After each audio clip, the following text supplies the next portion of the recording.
تو رو خدا اینقدر نگین دعا شدیم، طلسم شدیم، جادو شدیم. کافیه وضو بگیری، آیه 54 56 سوره اعراف رو بخونی، بذاری در خونه، بذاری تو خونه، دیگه از دعا و طلسم خبری نیست. اگر با من همراهی کافیه زیر این پست بنویسی دعا. دوستان امروز اومدم باغ ایرانی، اگه شما هم دوست دارید یه سر بیایید اینجا و گلای زیبا رو ببینید. عمری به هر کویا گذر گشتم که پیدایت کنم،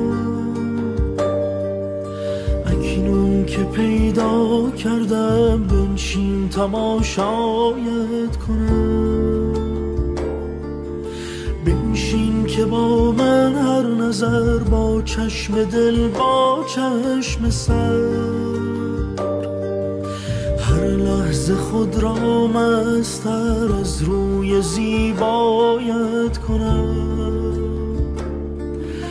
ای چشم تو شیشه عمر من،